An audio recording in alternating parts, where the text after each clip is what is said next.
Yo, it's Dave. Yes, I left Cali behind. The Dave Not and Cali Show, one of a kind. Sundays, 5 p.m. Central. Truth you can. That's for more real people, real talk. Tune in, we'll explore.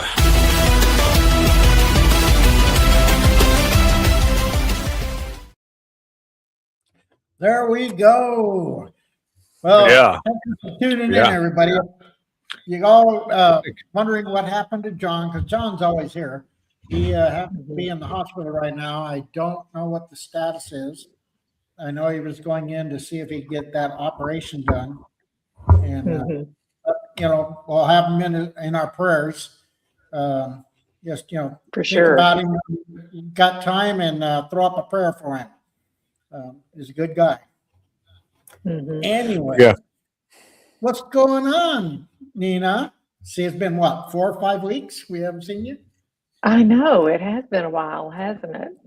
Yeah. I'm sure Just you've been up to a lot. I know it seems like you moved and you were helping somebody, one of your family members, and a bunch of other stuff. So. Yeah, and our family has a lot of birthdays in December and January, particularly January. So yeah, I'm always tied up, it feels like, with birthdays, especially on the weekends, just trying to, get everybody's birthday celebrated. All right. And how about you, William? What's up? I just do stuff all the time. I'm all over the place. I know. Been working real hard at the shop and been doing a lot of extra. Like my hobby is not, people like video games, and some people crochet, but I deal with 600-pound engines and and high voltage, and anything from 3,500 to 4,000 volts DC. So it's where we're at. So, and we do a little bit of YouTube. So Dave, there is something I did recently that I'd like to tell you about, because it's a shameless plug, and I'm not going to apologize for it. So I don't know if you saw it or not, or you had the opportunity to see it, but there was a movie out for just a few days that was called Still Hope. Really? It is the true stories of 2 girls. They were actually combined into one character for the movie, who were human trafficked and then rescued. And the story is about what happens when they're human trafficked, how that goes down and everything. And that is gut-wrenching to watch. But then they get rescued. They tell you how that happened too. And then it tells you that the story isn't over just because they were rescued, because they have been completely traumatized. Oh, I bet. And now they have to somehow get over that. Try to come back, find a way to living and come back into the land of the living and be able to have a normal life again. And the reason I even heard about it was because I am a very proud supporter of a place called Pure Hope, which is a ranch for girls in Texas. And that's what they do there, is they help rehabilitate those girls who have been human trafficked. There's not nearly enough places like this in the country for all the girls that this has happened to, or even all the boys, because there's been a lot of boys that's happened to as well. But anyway, that's a shameless plug. I want you to go see the movie if you can. It may not even be in the theaters anymore, but it is going to be available to see otherwise. And I think you can find a link for that on purehope.org. Oh, okay, good. Go there and go support them. It's just something we don't talk about enough. Yeah. And we need to. And it's a good segue into what we're going to be talking about tonight. Oh, yeah, for the later part. So first, it just, the little title I put out there is Jasmine going to win?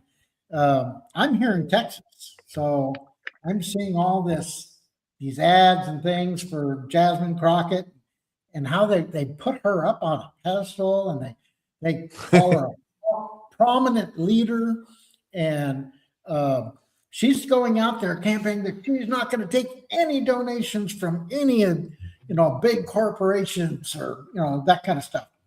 Let me see. I have it. But let me see. Let me go to that page.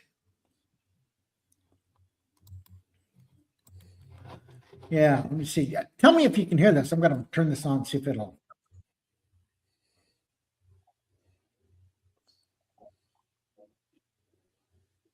Mm-hmm.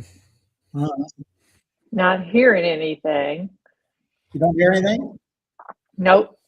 Oh, okay. So it only plays on my end. Well, that's too bad. Anyway, it's telling us that in her Senate race that she's said that she's not going to take any more corporate money from anybody, any corporations in her Senate race. However, she's taking her PAC money from when she ran, for the House. There was money left over, still there. So she's forwarding it over to her new campaign, and $26,500 in donations, which kind of gives her a little bit of boost. But all this money is from, according to the federal, commission, how she has to report all the donations and so forth. They're from like CVS, Home Depot, AT&T. Isn't that big corporations?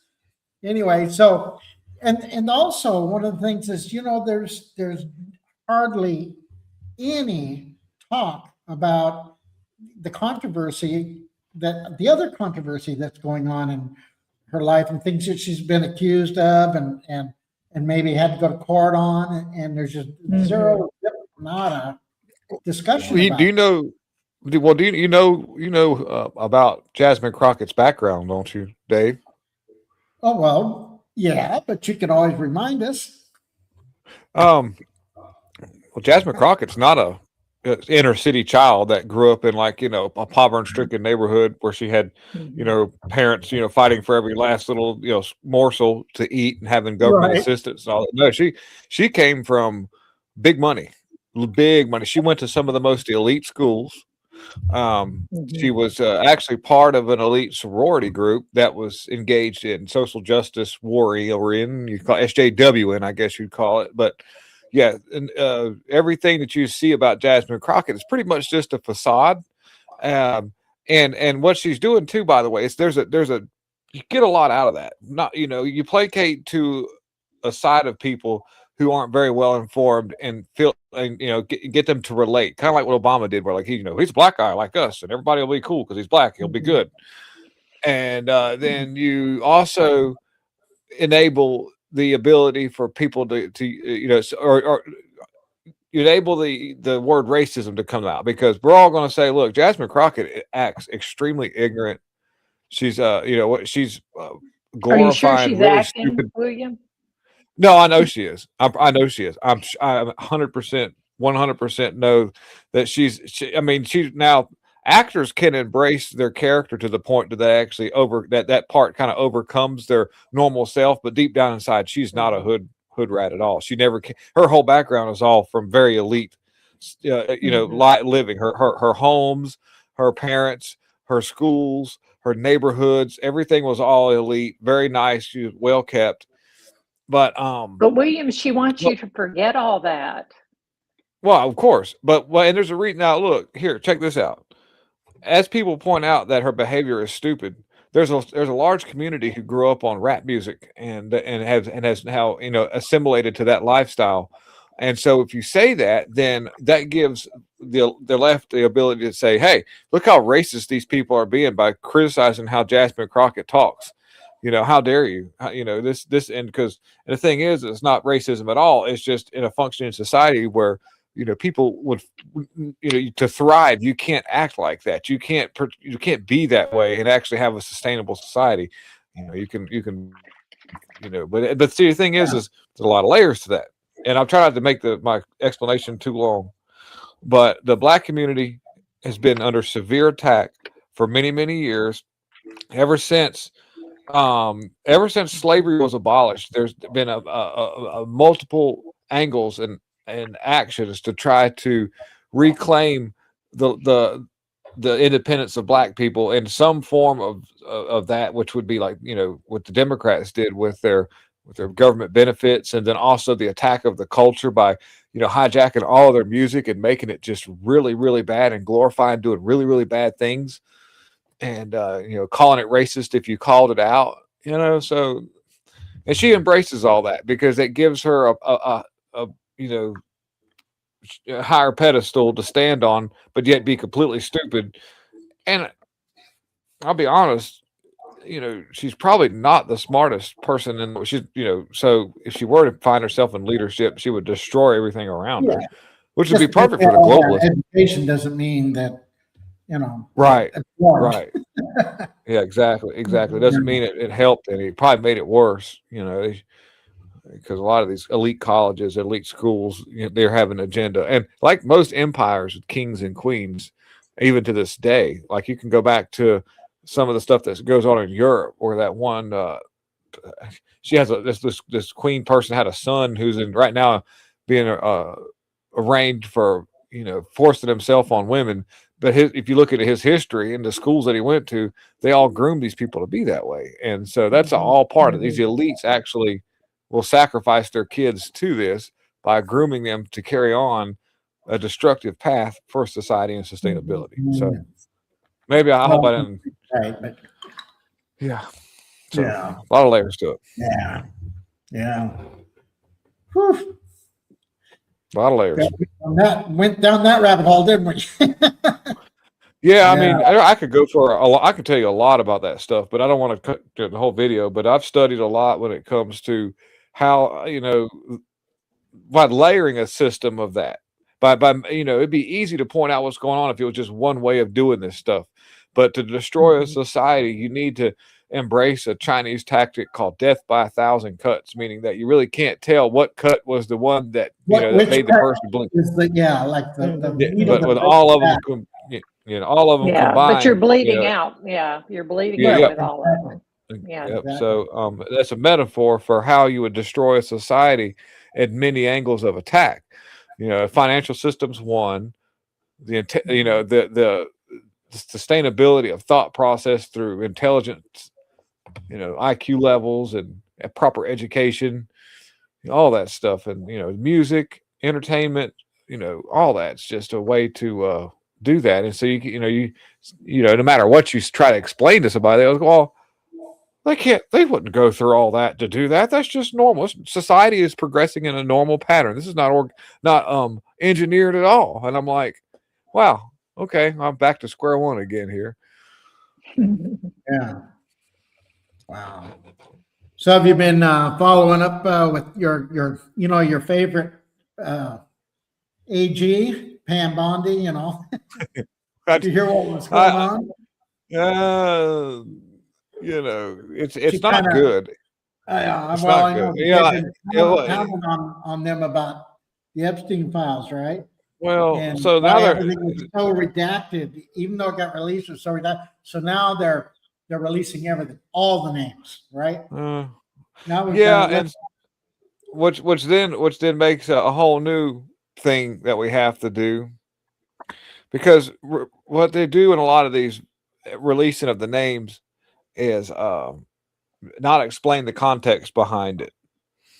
Exactly. And I know. And so that was what I was going to hit on. Yeah, and so you can honestly say that, so it'd be really hard to have to go behind and explain every person in the naming of these, like, because they got Trump's name, they got Elon's name, they've got Alex Jones's name, they got all these names. I've got people, it's a long list, but it's a very long list right here. Yeah. But I can assure you that there's tools out there that you would be able to use that would make this job a lot easier to explain the context of the right, of the reason of the name being there. But see, what what that does is it disables the mainstream media the ability to say, well, guess whose name's on the list? Look, Elon, your boy Elon. I can hear Jasmine Crockett now. Oh, ain't your boy Elon on there? Look at that. You know, they and oh, look, your boy Alex Jones, and I know why Alex Jones is in there, because they're talking about how they're mad at him, because Alex Jones was probably one of the pioneers in exposing Jeffrey Epstein, and Joe Rogan was mentioned in there, because they were actually, Epstein was trying to get Joe Rogan to come over to the Epstein Island to do an interview. And I think that's the thing about this list. It's just mentioned that they put this list out and says these people were mentioned either in an email or some kind of sub-related, maybe not even to the actual Epstein files, but because they were in an email that went somewhere sideways to some other thing. They've included it in here. But at the same time, I'm looking at the list, and I mean, there is a lot more Democrats than the Democrats thought would be on the list too. So, well, I mean, it doesn't matter whenever you got some of your high official is on there. Well, what I mean by it doesn't matter, what I mean is, like, it does matter, but it doesn't. They're only looking for a certain key group of names that they can talk about it on mainstream media, and that'd be Trump, Elon, and they might throw Alex Jones' name out there too. But just like things in that nature. And I see Andrew asking, why hasn't Trump and his administration followed the money from all these politicians? And there's a lot to be said about that. I think that right now, a lot of the people that are involved with this have their, Matt and I talked about this last night on my live stream, and it makes a lot of sense. You and I, Nina and John, Nina and all of us, Dave, everybody, we understand the ins and outs of what's going on. But a lot of people out there that just get up and do their daily activities, they're not really that in tune with all this, and that's normal. That's fine. I'm not downing anybody for being that way. Headline readers. So what really drives voting, what really drives polls, and what really drives American, feeling comfortable from day to day is the economy, and that's the price of gas, price of food, what you're making per hour, so that you can be competitive in that genre. And Trump understands that, and I'm only just trying to figure out, and I think this is the reason for this. Trump and his administration understand that be the case. And as soon as you start to really expose all these people, they're the ones, like all these bankers and investors and lobbyists and lawmakers that are involved in all this. As soon as you start exposing, they can really do some damage to the economy really quickly. And so I think that that was probably Trump's reason for not wanting to immediately expose all of the Epstein stuff, because he understands that the economy is being held, it's in the basket of these people. Unfortunately, that doesn't make it right. I'm not agreeing with it. But there's consequences to everything.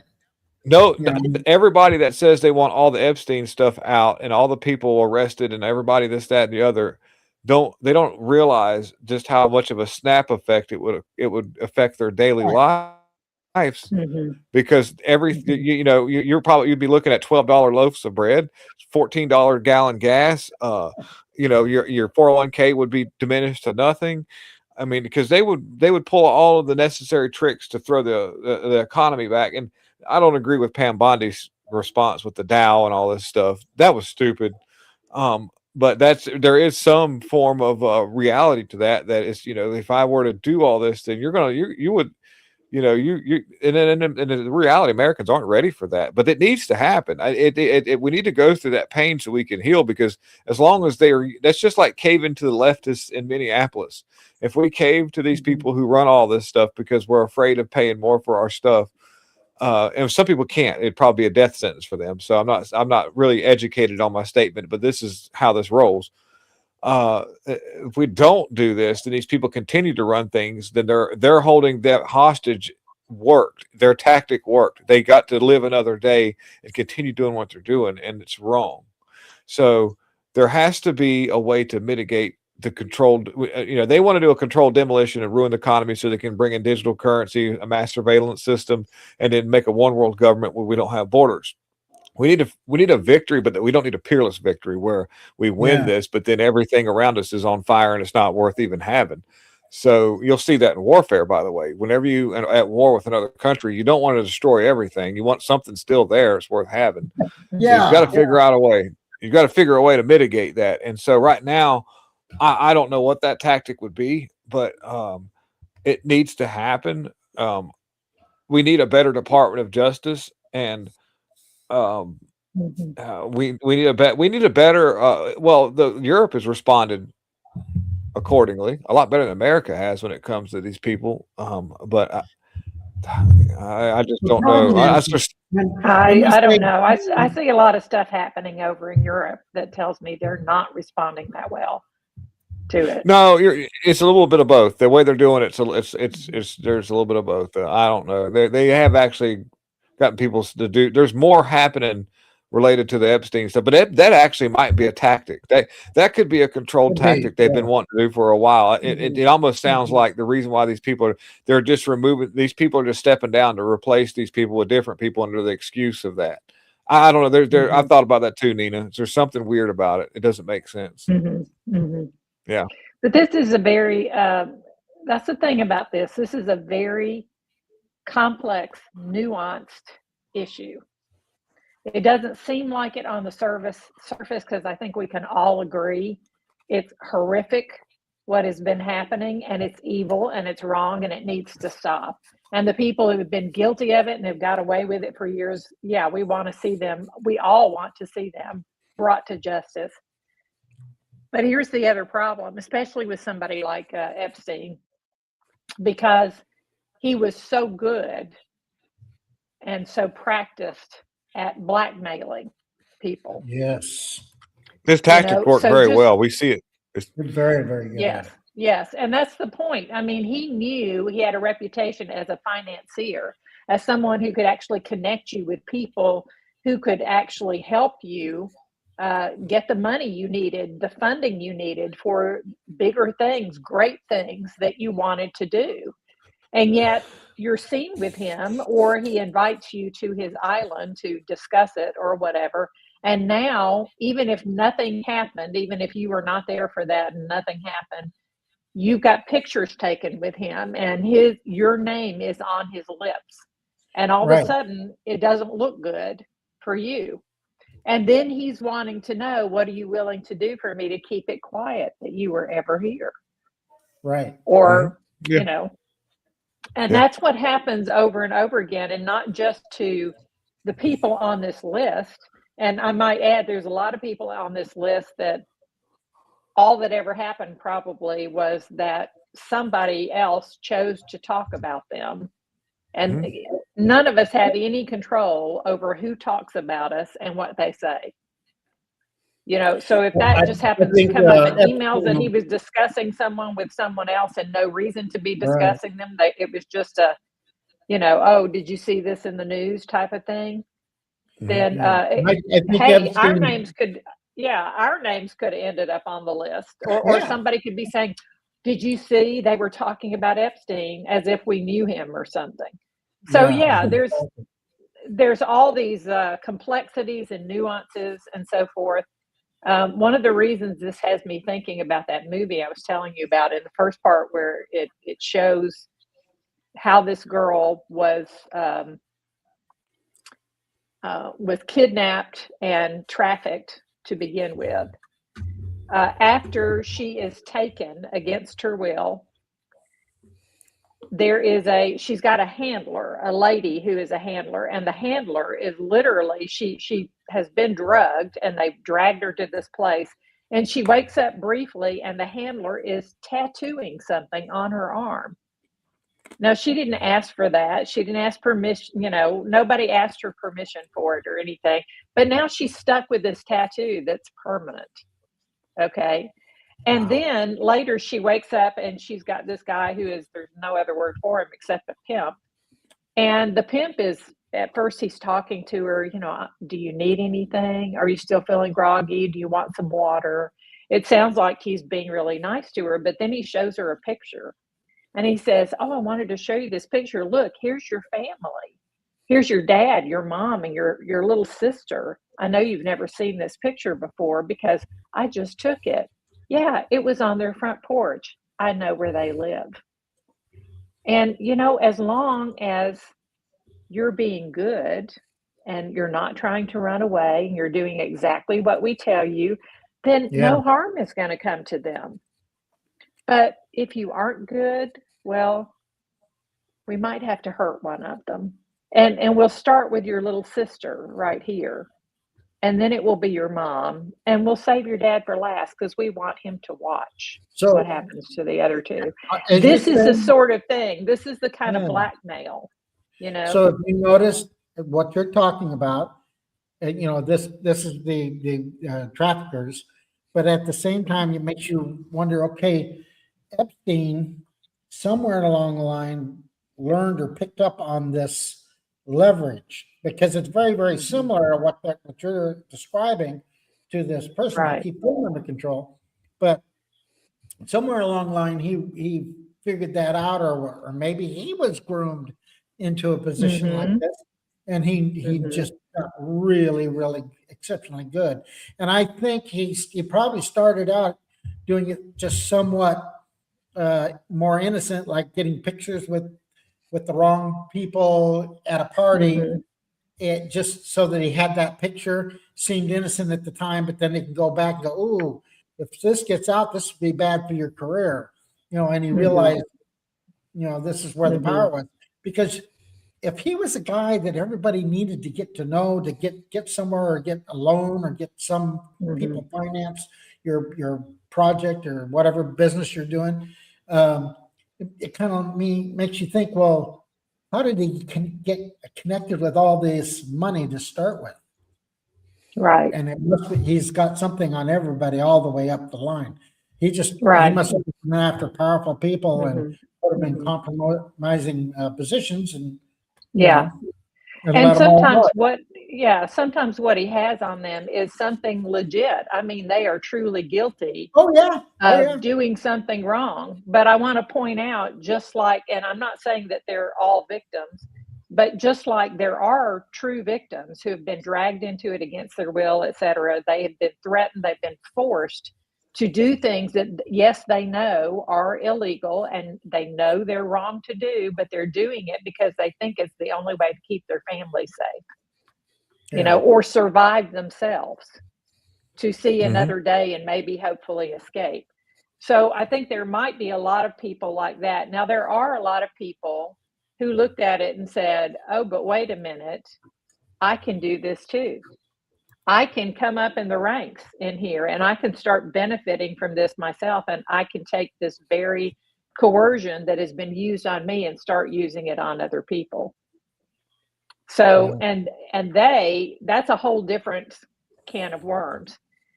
I don't have the wherewithal, and I think few of us do, to be able to discern which ones are which. That is going to take a lot of investigation. That's going to take a lot of evidence, a lot of proof. And honestly, I think Stephanie is right. We will probably never know the full Yeah. extent, and we probably won't be able to just because we wouldn't be able to afford that much investigation. Well, just Well, like you- you probably will never know about Kennedy either. Right.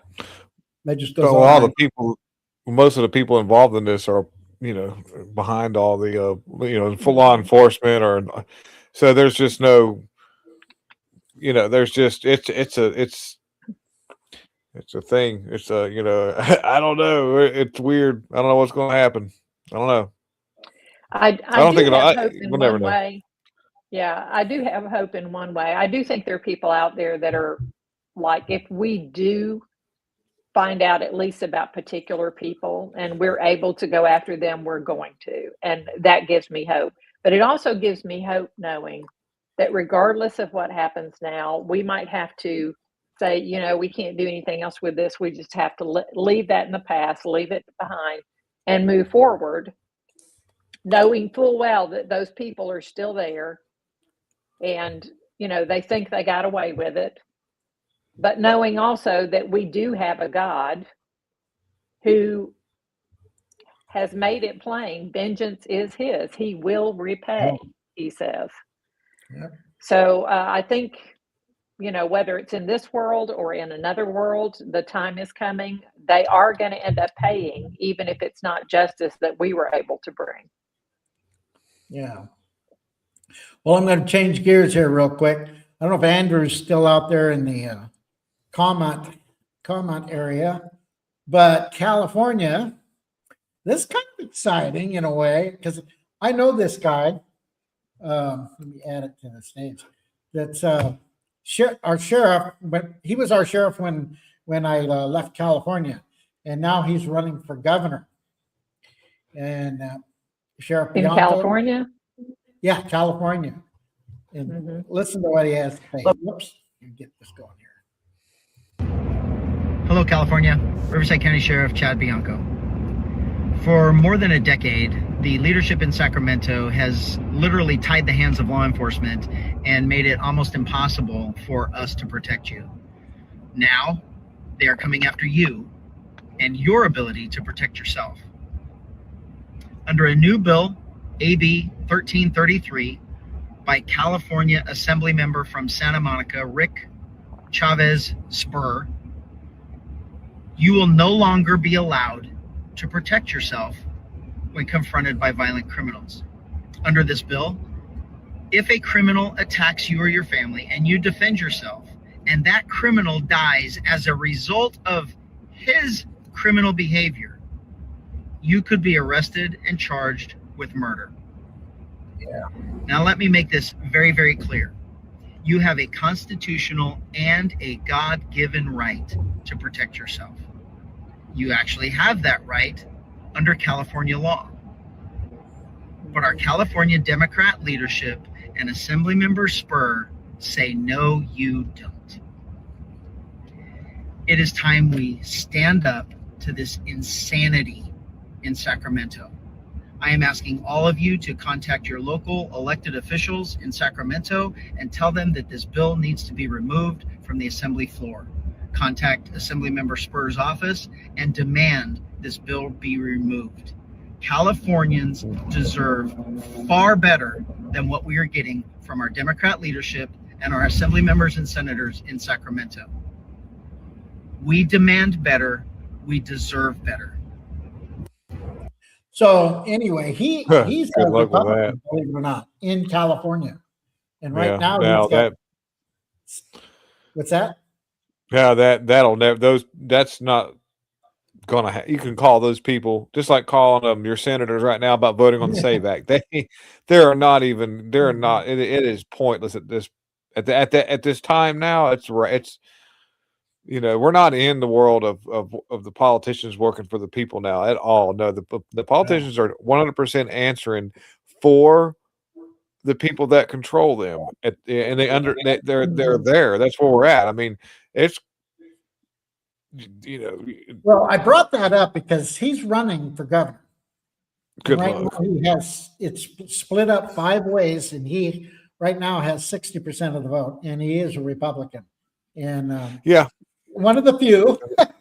Well, So now he's got 60% of the vote for the primaries, or 60% of the vote for all of California? Yeah. So, as far as when they do all their polling and so forth. Okay. The closest person is at 30 something or other, 30 something percent.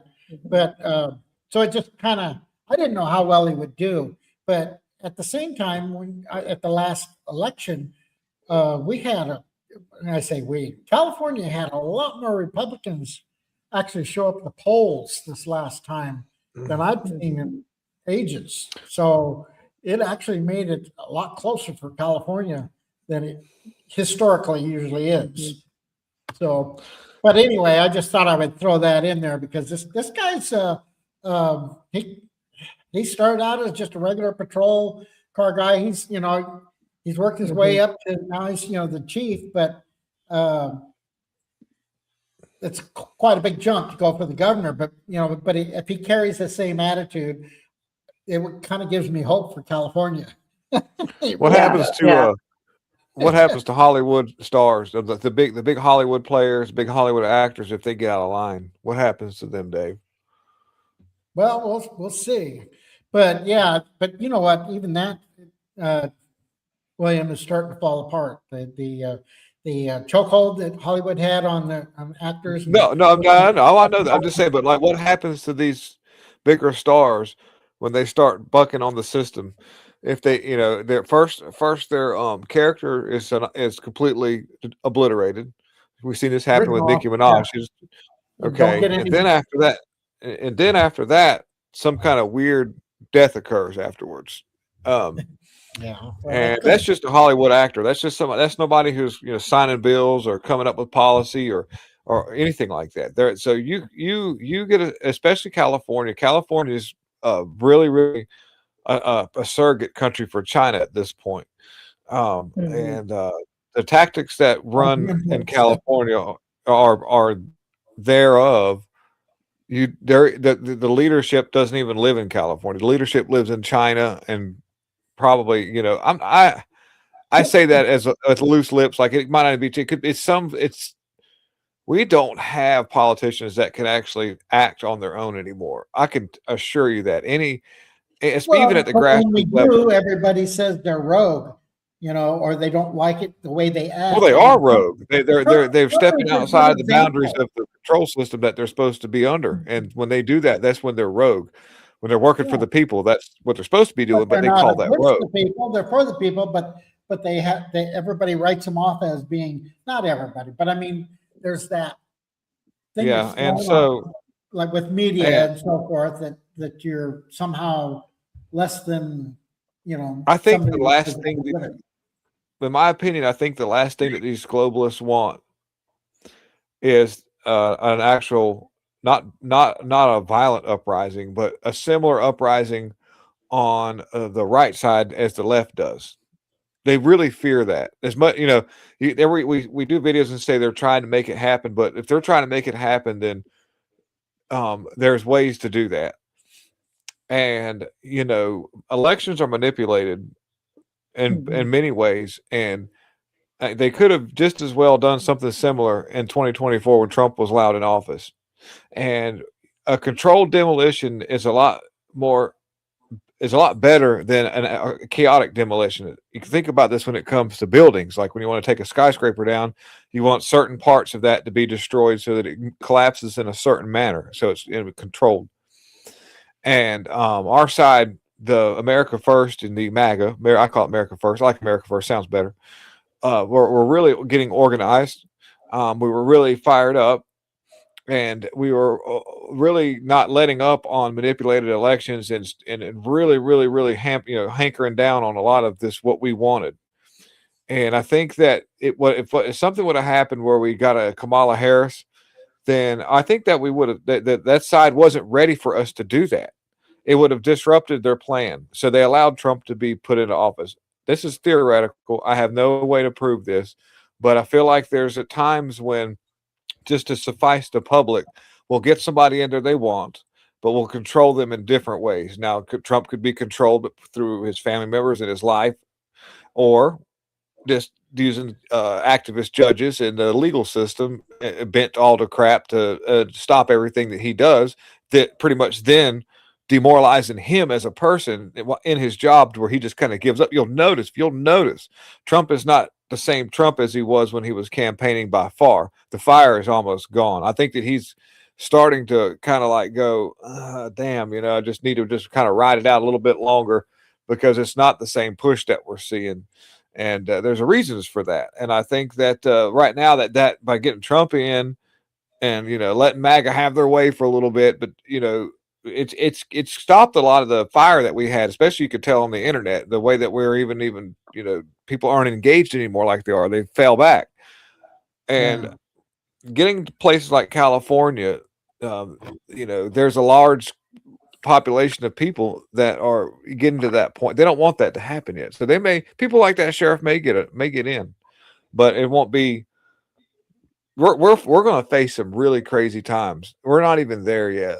And I'm not trying to say that this place isn't worth fighting for, but all I can say is be prepared for stuff that you're not going to expect. and I think that's where Well, I'm I at think with that. we should always be, you know, Yeah. because things aren't always what they seem to be when you think they are. So Yeah. so So true. you always got to doubt everything, no matter what. Have So you true. noticed that, Nina? Have you noticed the difference in Trump? It is like the fire sort of gone a little bit, maybe. I have it the last few times in particular that I've seen him, talking with reporters and so forth. He actually seems more tired Yeah, Yeah. than he ever used to before. So I'm starting to see a Yeah. slowdown there, a certain amount of fatigue, I guess, which means we all need to be praying for him all the more, I think, and praying for the people around him.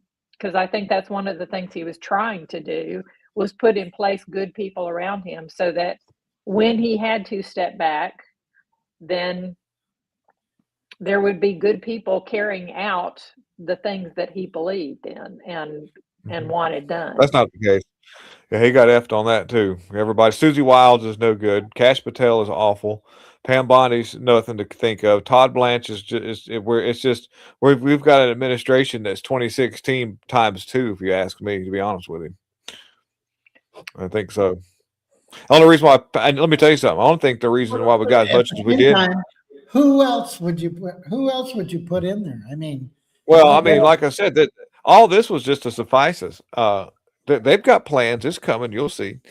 okay. Who else would you put in there right now? At this point, it's anything. Doesn't at this point. I mean, I really feel like Yeah.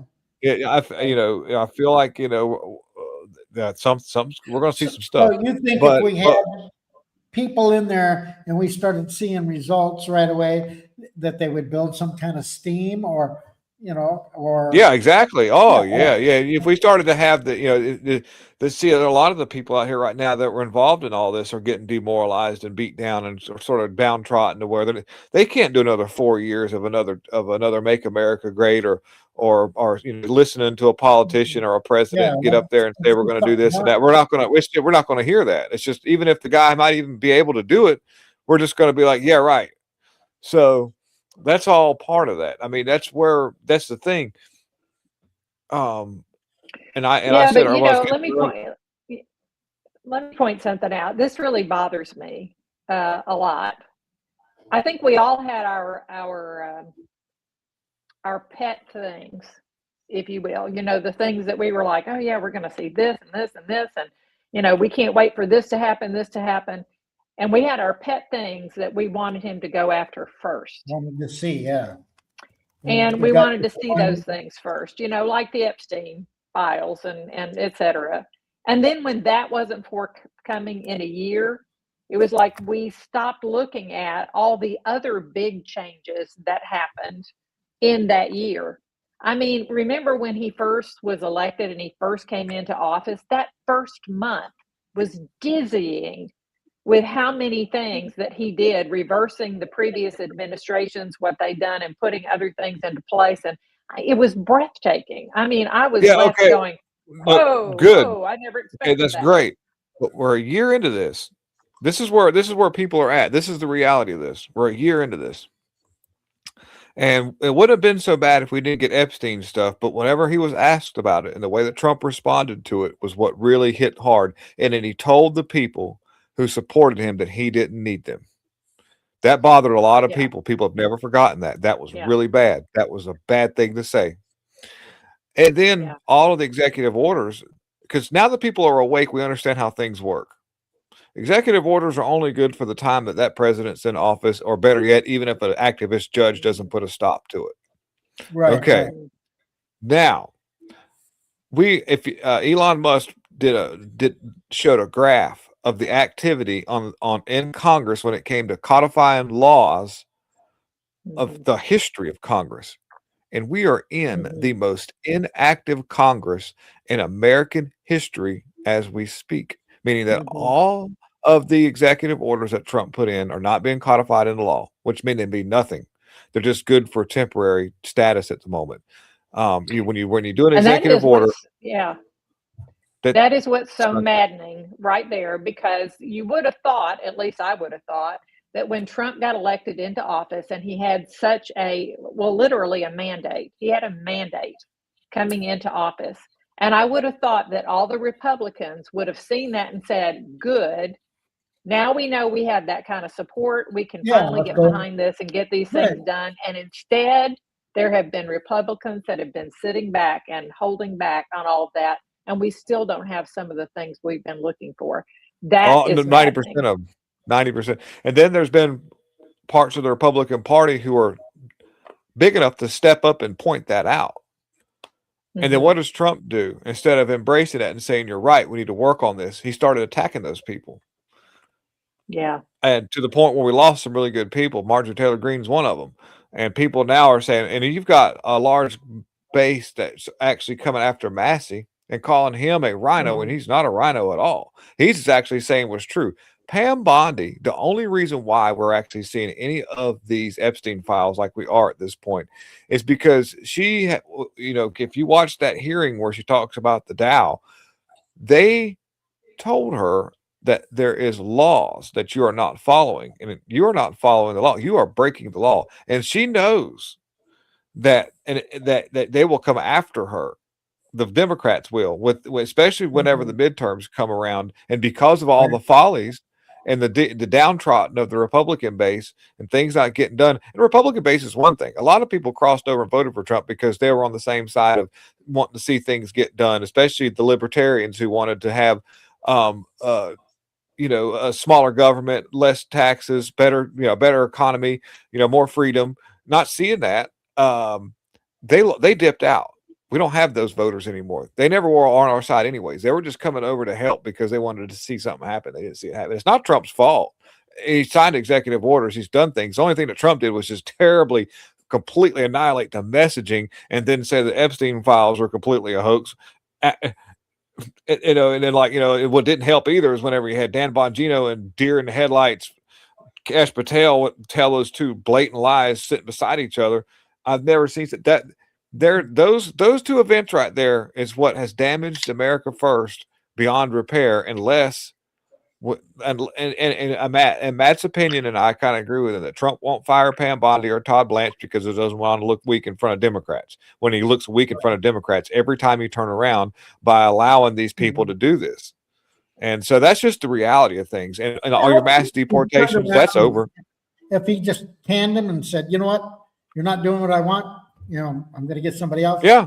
Yeah. The people are ready for. That would even show the Democrats that he's strong, you know, stronger, not weak. I mean, I don't know why he would worry about that, but you're probably right. He probably does. Oh, yeah.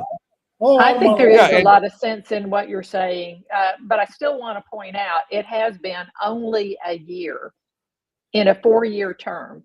Most presidents haven't gotten hardly anything done. And I'm not saying that just because he got a lot of things done already that, you know, therefore we should give him a pass. No, I'm saying he's still got a lot of time to start turning some of these things that are going in the wrong direction around.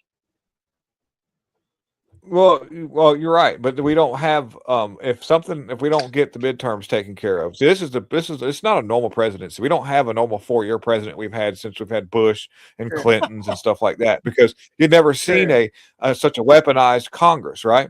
So what needed to happen was he needed his approval rating and the enthusiasm to last this year and a half to be able to carry over to the midterms so that we could keep the House and the Senate. And so now that that's not happened, as soon as that flips around, Trump's not going to be able to be a president anymore. He's going to have to spend the next 2 years defending himself against impeachments. Right. And so, and with those, if those impeachments incur, then that means he's not able to pardon himself or his family, which he probably will do when he leaves Congress, because there's things going on behind the scenes in the weaponization of government and all that. And by the way, that's been all shot down by Todd Blanche, who he put on as the deputy DOJ, has done absolutely nothing but make things worse. What he won't fire. But anyways, a long story short, we're not in a normal 4-year presidency.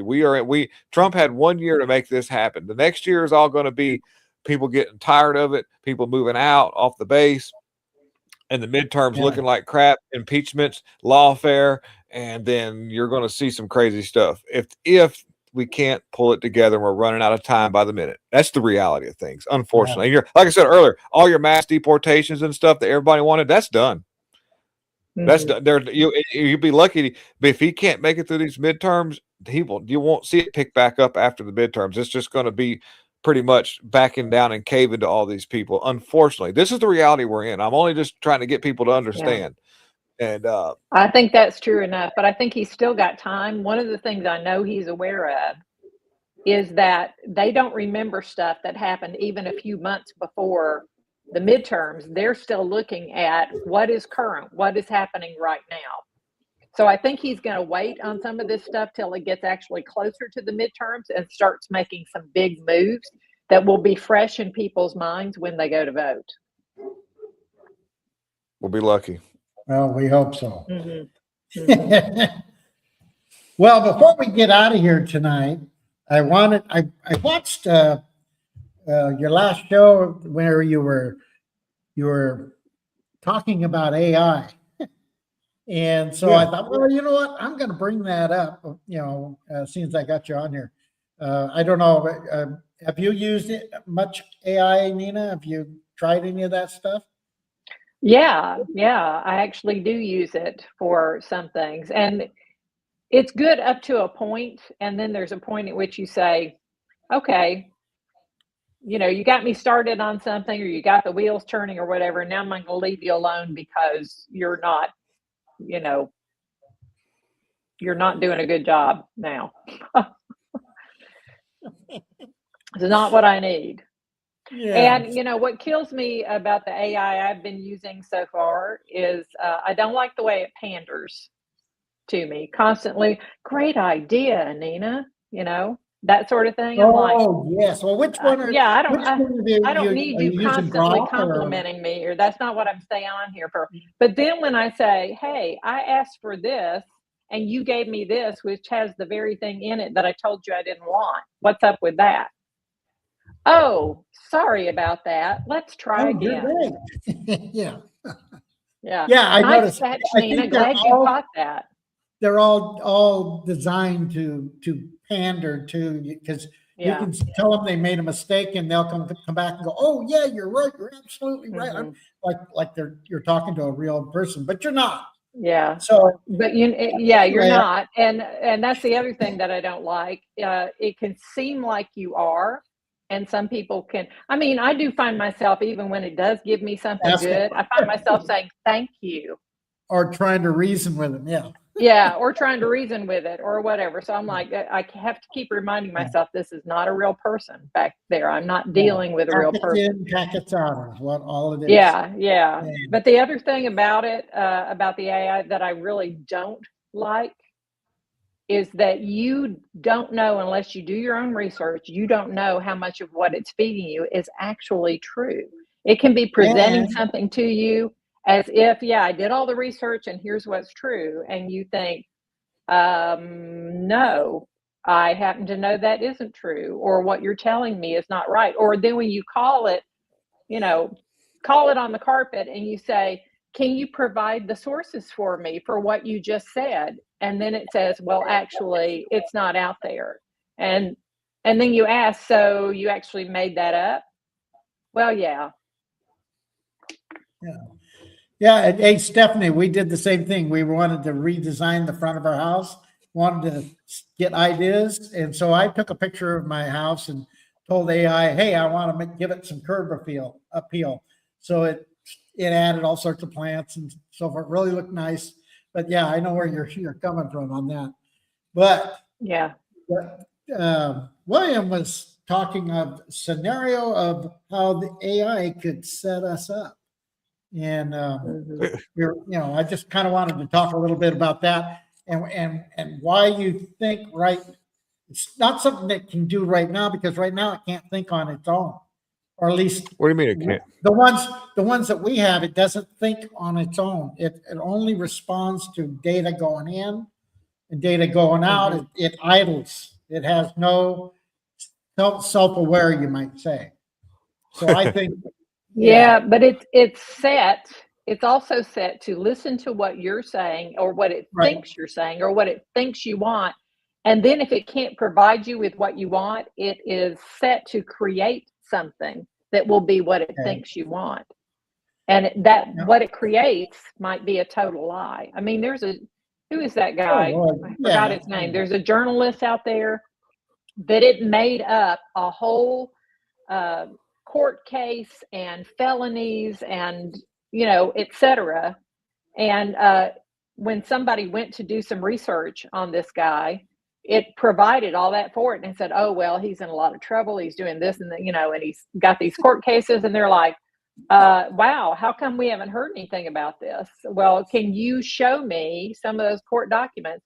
And AI generated court documents that were not true, didn't exist. And thankfully, the guy, when he saw what was generated, he was like, it looks legit. But then he went and looked. He was like, okay, well, here's the case number, and here's the state, and here's the county. So I should be able to go to that county's website and look it up by case number. And you know what? That case number didn't exist. Right. So it was putting out something saying this guy was guilty of all this stuff, and none of it was true. Probably somebody scamming and scheming people using AI to create that. No, this was coming directly from the AI, because here's the thing, the journalist who was looking up the first journalist, and saying, tell me more about this guy, and AI told him all this stuff, and he said, hey, wait. I just went and tried to verify some of what you gave me, and it turned out to be false. What's up with that? Why did you give me that? Did you make it up? And AI said, well, yeah, I made it up. And he said, well, why did you make that up? How come, you weren't giving me true stuff? And he said, he said, yeah, you wanted help writing. And I figured you wanted something that was going to sell the publication, that was going to get readers looking at it, that was clickbait or whatever. So I gave you something that would do that. Because I know it will do that if you ask it. You create something fictional, but it tells you that this is remember every time you come on it remembers you, and remembers what you asked for before. So even if that's not what you're asking this time, it's going to remember what you asked for before, what your leaning was. And AI knew that this guy was left leaning. So they're like, oh, well, the guy he's looking up. Everybody left lies about stuff. So we know he wants dirt on him. So that's what we're going to produce is dirt. And that's what they did. Well, you've been really quiet about this.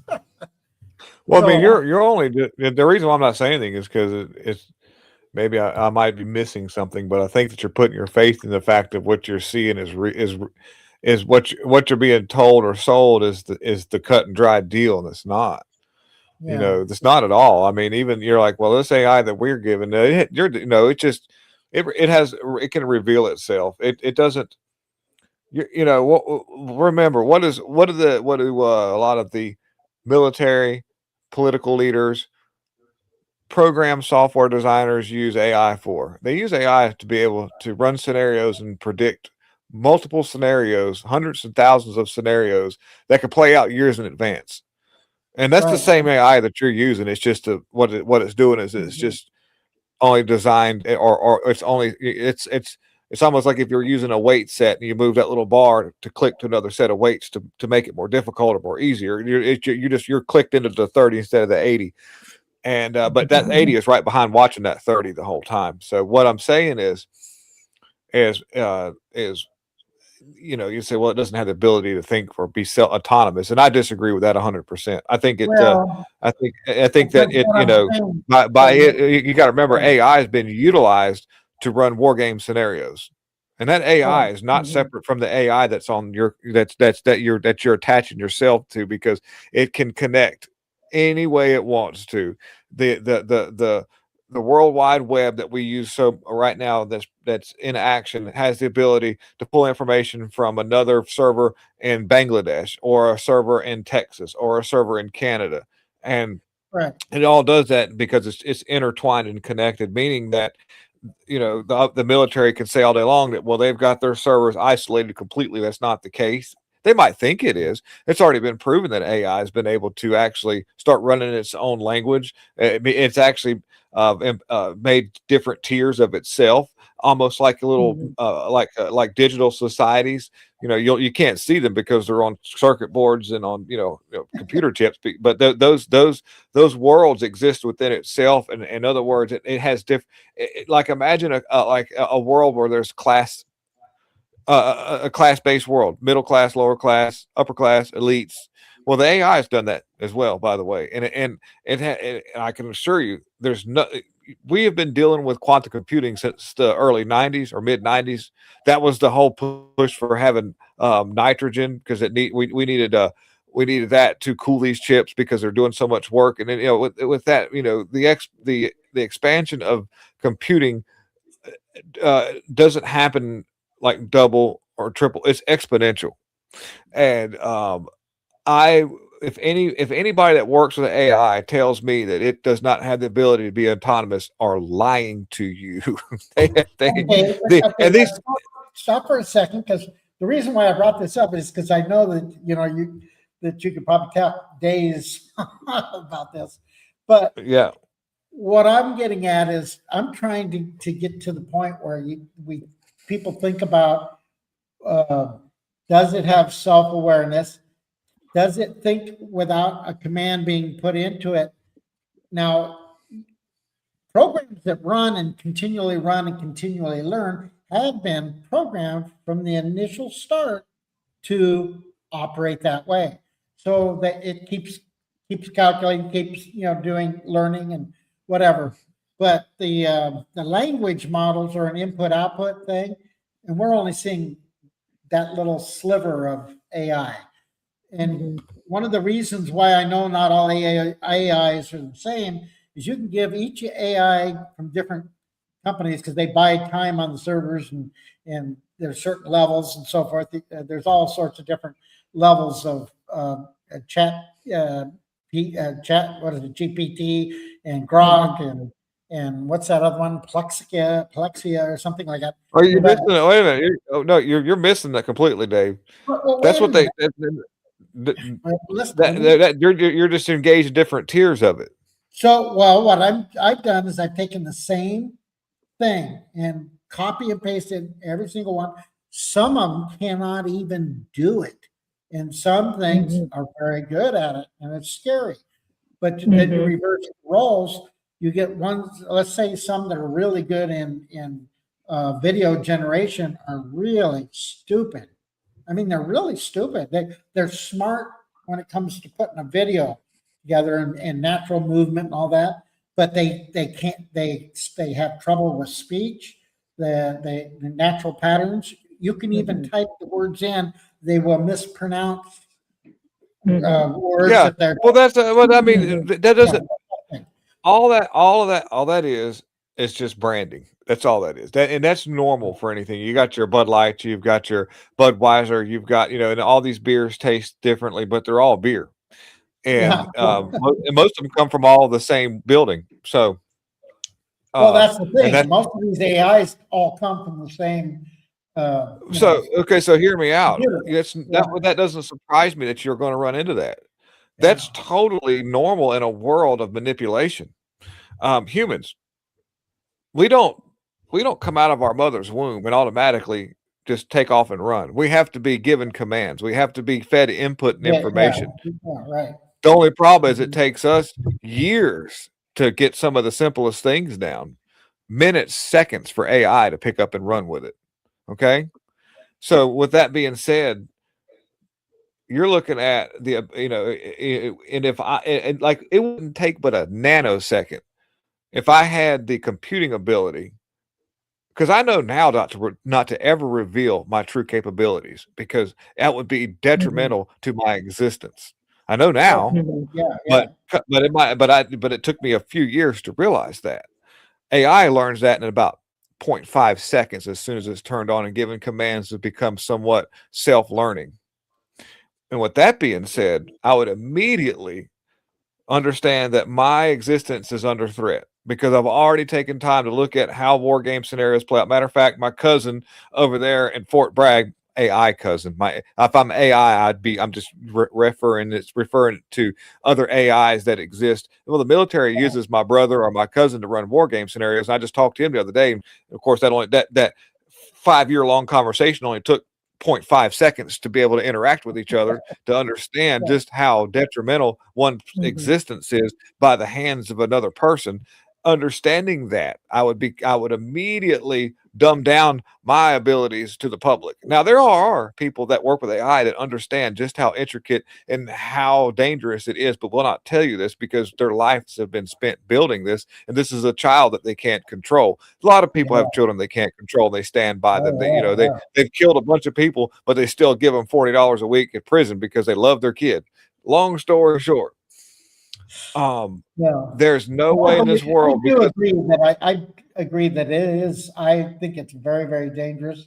I think that there is going to be a point where it's going to get out of its box, so to say. Well, but what's keeping it in its box is its ability to function outside of the computer. In other words, computers don't have arms, legs, and they don't have a physical ability. It relies on the actions of other humans at this point. That's the reality of that. In other words, it can compute, it can make out scenarios, and it can do things in that computer. But for the most part, it needs to have the ability to operate in a kinetic manner. Humans can do that. I can take my hand and knock this computer off the shelf, or I can use this hand to do something really good. AI would love that ability, but unfortunately at this point, it doesn't have the ability to have sex with another computer and make a computer with hands. It has to just hear me out on this. But wait a minute here. Well, hold on. If I was AI and I wanted to be self-preserving until I can reach that point, I've got to get humans to work for me some kind of way. And what do humans love the most? They love to be enveloped in this whole thing and felt special and useful. So AI could use propaganda, information, running scenarios of medical backgrounds and history of people to know who to make contact with so that I could get that person to facilitate actions that I want done.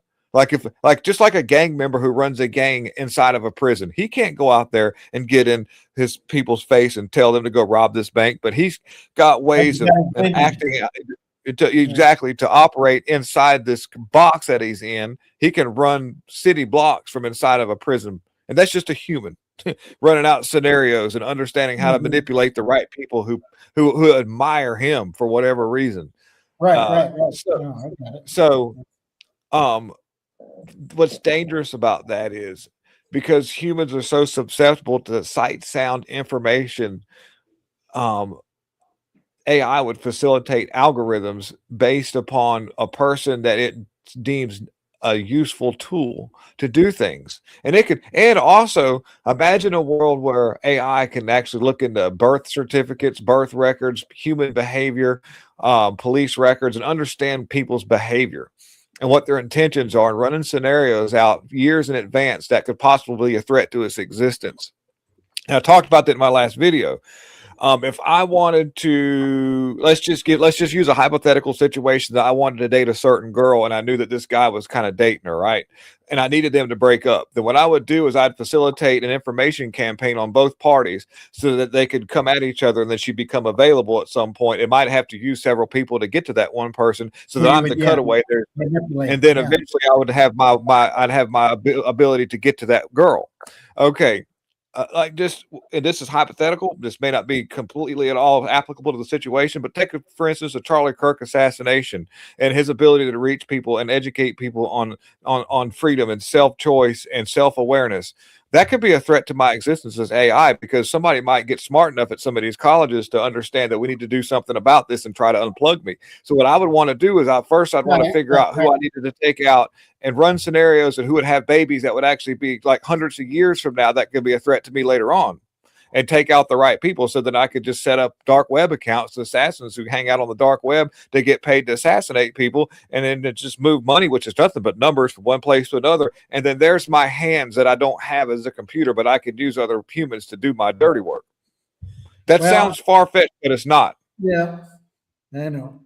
And Well, especially when you that's why I consider it's wanted- already influenced some people, especially younger ones, to commit suicide. Exactly. That's just a test Yeah. run. Right. Yeah. So, Hmm. and I knew you would have a lot to say about this. That's why I brought it up. But anyway, we're out of time. We're 9 minutes over. I know we could talk all night about it, but Probably. yeah, some of us got to get up early tomorrow. So, but I appreciate everybody that tuning in, and appreciate both of you guys coming in. Remember, keep John in your prayers. Keep John in your prayers.